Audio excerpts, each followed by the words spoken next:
Vers l'infini et au-delà. Rassurée par les résultats sans ambiguïté de l'élection britannique la semaine dernière, elle annonce un accord commercial, et oui, de phase 1 entre les États-Unis et la Chine. La bourse de Paris a accéléré aujourd'hui, dépassant même les 6000 points en séance.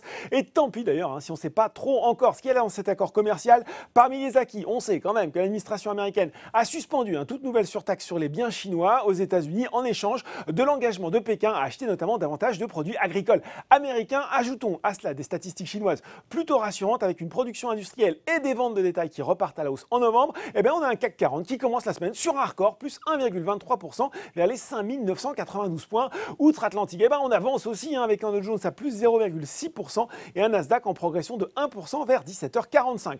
Sur le marché français, c'est du solide aujourd'hui pour Vicat. Barclays relève sa recommandation de sous-pondérer à surpondérer sur le titre du cimentier avec un objectif de cours remonté de 38 à 50 euros. L'analyste table notamment sur un fort rebond des bénéfices dans les marchés émergents après 2 années de sous-performance. Les investisseurs n'ont pas été allergiques, loin de là, à DBV. La biotech grimpe également. À noter que c'est Citi qui a entamé le suivi du titre, coté au Nasdaq, à l'achat avec un objectif de cours de 14 $. Ruby a brillé également. Le groupe est en négociation exclusive avec le fonds américain iSquared Capital pour céder 45% de sa filiale de stockage de produits liquides Ruby Terminal. Enfin, Mona qui a plus 27%. La Mestec est-elle boostée par l'entrée à son capital de Johnson & Johnson à hauteur de 17,5 du capital pour un montant de 7,5 millions d'euros.